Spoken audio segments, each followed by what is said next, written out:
नमस्कार प्यारे विद्यार्थियों। बीएससी पार्ट थर्ड ईयर की क्वांटम मैकेनिक्स फिजिक्स के बारे में हम अध्ययन कर रहे थे। क्वांटम मैकेनिक्स फिजिक्स में हमारा चैप्टर नंबर 3 चल रहा था, क्वांटम इफेक्ट। लेसन कौन सा है?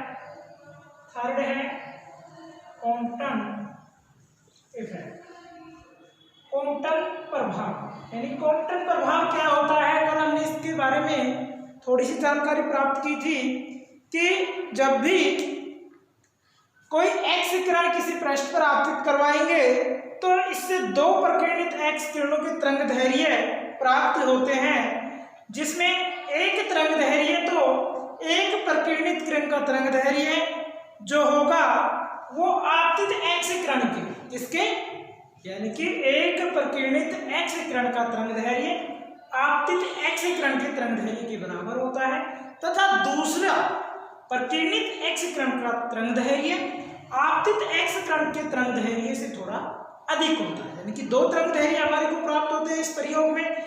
जो दोनों प्रकीर्णित एक्स किरणों के तरंगदैर्घ्यों का अंतर होगा वो क्वांटम विस्थापन कहलाता है। क्वांटम विस्थापन किसे कहेंगे?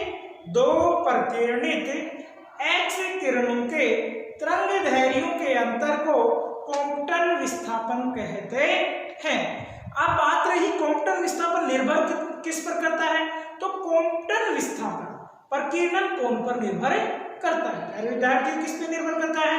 क्वांटम विस्थापन प्रकीर्णन कोण पर निर्भर करता है। उसके बाद किरण प्रकीर्णन प्रयोग में कौन से एक्स किरण प्रकीर्णन प्रयोग में आपत्ति एक्स किरण के यानी कि एक्स किरण जो प्रयोग है उसमें आपत्ति एक्स किरण के तरंगदैर्घ्य से अधिक तरंगदैर्घ्य की जो प्रकीर्णन एक्स किरण प्राप्त होती है, यानी कि जिस घटना से प्राप्त होती है उसे हम क्वांटम प्रभाव कहते हैं।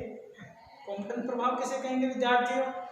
एक्स किरण प्रकीर्णन प्रयोग में आपत्ति एक्स किरण के तरंगदैर्घ्य से अधिक तरंगदैर्घ्य की प्रकीर्णित एक्स किरण के पाए जाने की घटना को क्वांटम प्रभाव कहा जाता है।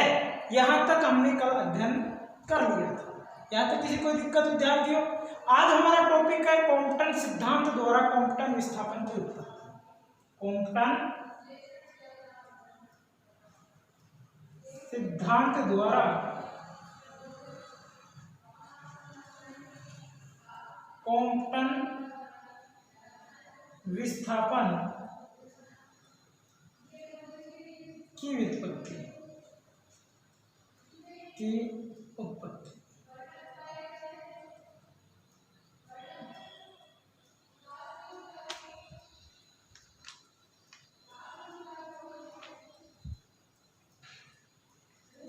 तो प्यारे विद्यार्थियों, क्वांटम सिद्धांत द्वारा क्वांटम विस्थापन की उत्पत्ति कैसे होती है?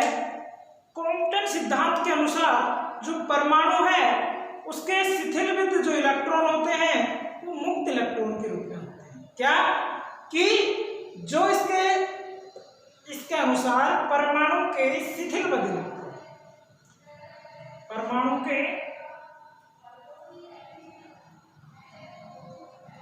शिथिलविद इलेक्ट्रॉन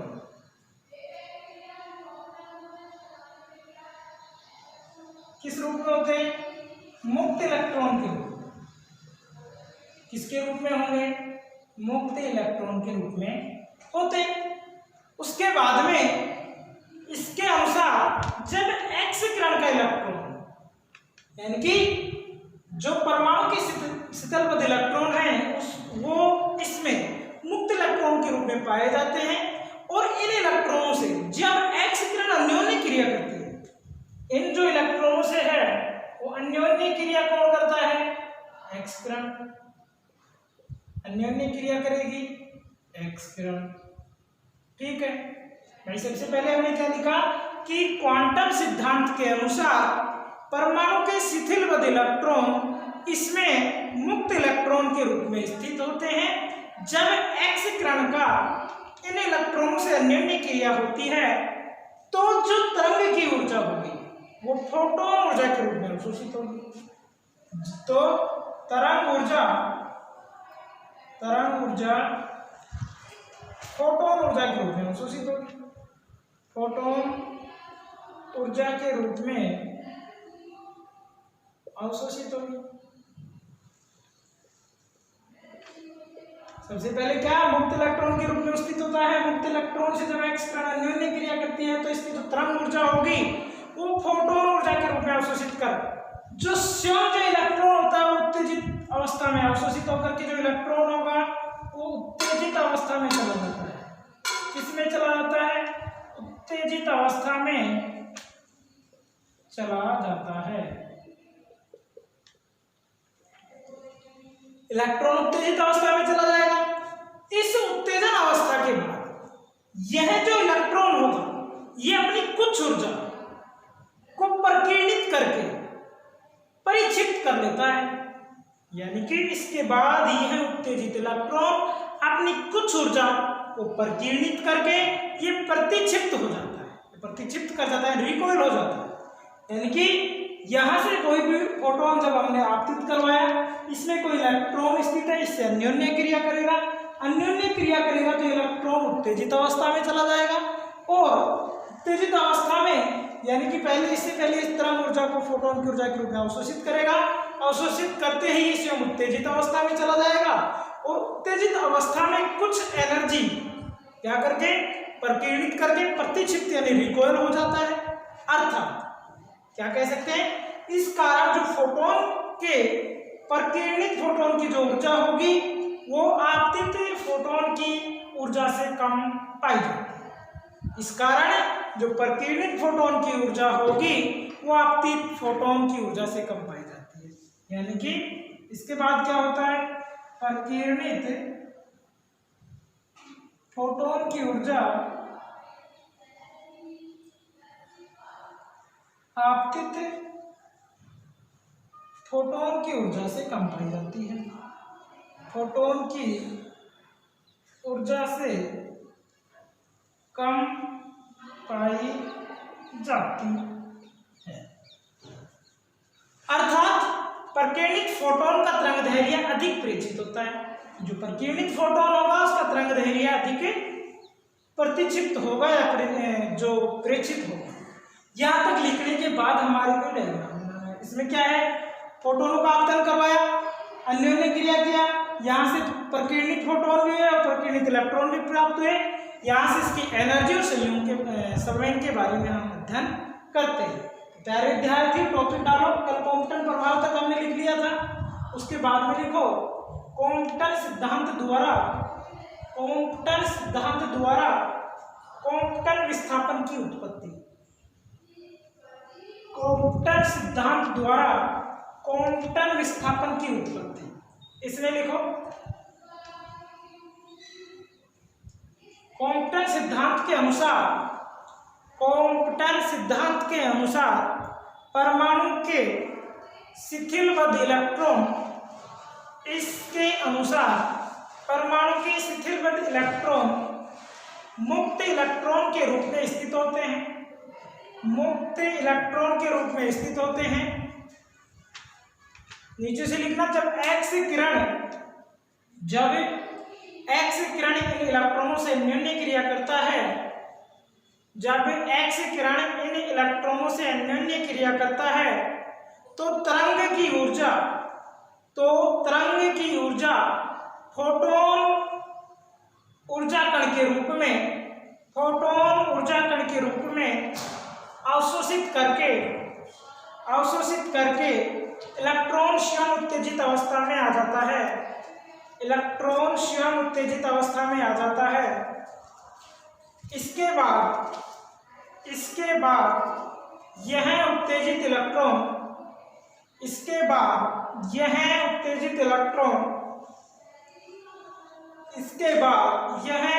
इलेक्ट्रॉन अपनी कुछ ऊर्जा को प्रकीर्णित कर प्रतिक्षिप्त कर जाता है, रिकॉयल कर जाता है, प्रतिक्षिप्त कर जाता है, रिकॉयल कर जाता है। इस कारण प्रकीर्णित फोटोन की ऊर्जा आपतित फोटोन से कम पाई जाती है, आपतित फोटोन से कम पाई जाती है। अर्थात प्रकीर्णित फोटोन का तरंग दैर्घ्य अधिक प्रेक्षित होता है। इसके बाद आपको चित्र बनाना है, राइट हैंडेड यानी कि राइट साइड में चित्र बनाएंगे, डायग्राम बनाएंगे। एक वर्णीय फोटोन का शिथिलवत इलेक्ट्रॉन से प्रकीर्णन किस प्रकार होता है। क्या है डायग्राम कि जो एक वर्णीय फोटोन होगा उसका शिथिलवत इलेक्ट्रॉन से किस प्रकार से प्रकीर्णन होता है। इसमें क्या होता है कि माना एक फोटोन होता है, क्या होता है, एक फोटोन जिसकी ऊर्जा E1 बराबर h। एक फोटोन है, मैं इसको हटा देता हूं। माना एक फोटोन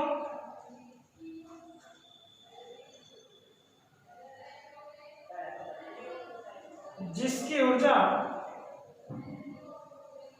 क्या है, E1 बराबर h न्यू, ठीक है। और समय P1 इक्वल टू क्या है, समय P1 equal to h nu upon c है, ठीक है। इसके बाद विराम द्रव्यमान m नॉट की शिथिलवत इलेक्ट्रॉन, विराम द्रव्यमान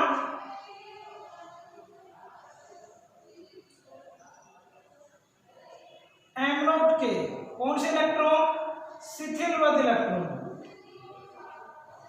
कौन से इलेक्ट्रॉन, शिथिलवत इलेक्ट्रॉन जिसका समय क्या है, शून्य, जिसका समय क्या है, शून्य, वह विराम ऊर्जा, वह विराम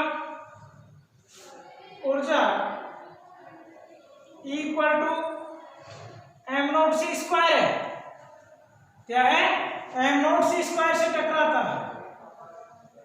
कौन टकराता है, अरे कौन टकराता है, एक फोटोन, एक फोटोन जिसकी ऊर्जा E equal to H nu और वह समय P equal to H nu upon C है, वह विराम द्रव्यमान एम नॉट के शिथिलवत इलेक्ट्रॉन जिसका समय क्या है, शून्य, P इक्वल टू क्या है, इसका समय शून्य, वह विराम एनर्जी क्या है, equal to M naught C square से टकराता है। क्या करता है, टकराता है, यानी कि इनमें परस्पर प्रत्यास्थ टक्कर होती है, इनमें परस्पर प्रत्यास्थ टक्कर होती है। कौन सी टक्कर होती है, प्रत्यास्थ टक्कर होती है। इस टक्कर से प्रकीर्णित फोटोन की ऊर्जा, इस टक्कर से प्रकीर्णित फोटोन की ऊर्जा क्या होगी, फोटोन की ऊर्जा E2 equal to H nu dash, E2 equal to क्या होगी, एच न्यू डैश, तथा समय क्या होगा, तथा समय P2 equal to H nu dash upon C होगा, तथा समय P2 equal to H nu dash upon C हो जाते हैं। और प्रकीर्णित फोटोन और प्रकीर्णित समय P2 इक्वल टू हो जाते हैं, तथा प्रकीर्णित फोटोन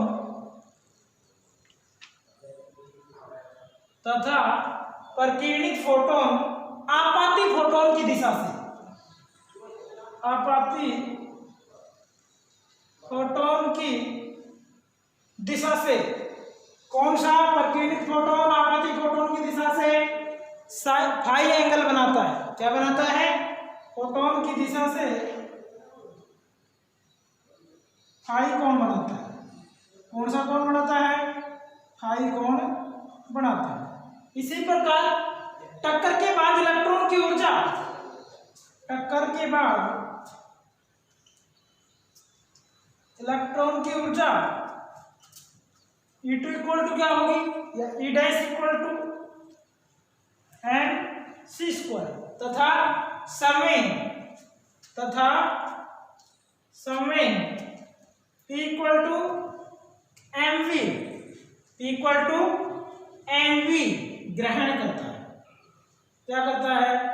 ग्रहण करता है। और यह आपाती फोटोन की दिशा से, यह आपाती फोटोन की दिशा से कौन सा एंगल बनाते हुए? थीटा कोण बनाते हैं। थीटा कोण बनाते हुए v वेग से प्रतिक्षिप्त हो जाता है। v वेग से प्रतिक्षिप्त हो जाता है। प्यारे विद्यार्थियों, क्या कहा है? किसमें कोई आपतित फोटोन है? क्या है? कोई आपतित फोटोन जिसकी ऊर्जा क्या है? E1 equal to H new. समय क्या है? P equal to H nu upon c. और ये किससे टकराता है? विराम द्रव्यमान m नॉट की ऊर्जा equal to m naught c square व समय P इक्वल टू 0 से जब ये टक्कर करता है तो टक्कर करने के बाद इनमें प्रत्यास्थ टक्कर होती है और इस टक्कर से जो प्रकीर्णित फोटोन की ऊर्जा होगी वो E2 इक्वल टू तो क्या होगी? h न्यू डैश समय होगा। P2 equal to h nu dash upon c होता है। तथा प्रकीर्णित फोटोन और आपातित फोटोन के बीच में क्या कौन सा एंगल बनता है? फाई एंगल का निर्माण होता है। इसके बाद टक्कर के बाद इसकी एनर्जी mc स्क्वायर और समय mv हो जाता है तथा इनके मध्य कौन सा एंगल? थीटा एंगल बनाते हुए इलेक्ट्रॉन क्या करते हैं? प्रतिक्षिप्त हो जाते हैं। यह आपका क्वांटम सिद्धांत के अनुसार ये जो थ्योरेटिकल बातें बताई गई है ये है। तो प्यारे विद्यार्थियों, पहले आप डायग्राम बनाओगे, उसके बाद लिखोगे। डायग्राम बना लिया, उसके बाद लिखा है माना एक फोटोन जिसकी ऊर्जा E1 equal to H new व समय P1 equal to H nu upon c है। वह m नॉट विराम द्रव्यमान के इलेक्ट्रॉन, वह विराम द्रव्यमान m नॉट के इलेक्ट्रॉन जिसकी ऊर्जा E equal to m naught c square वह समय P बराबर 0 से टक्कर करता है तथा उनमें परस्पर प्रत्यास्थ टक्कर होती है। इस टक्कर से प्रकीर्णित फोटोन की ऊर्जा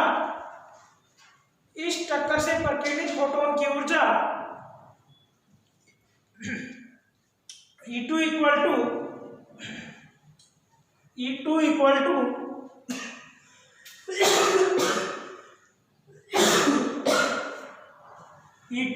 टू एच न्यू डैश तथा समय P2 इक्वल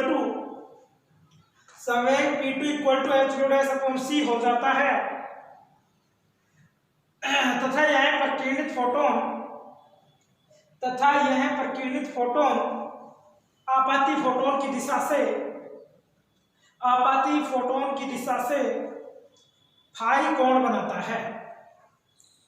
टक्कर के बाद इलेक्ट्रॉन की ऊर्जा E dash equal to mc square तथा समय P dash equal to mv ग्रहण करता है, जो आपाती फोटोन की दिशा से थीटा कोण बनाते हुए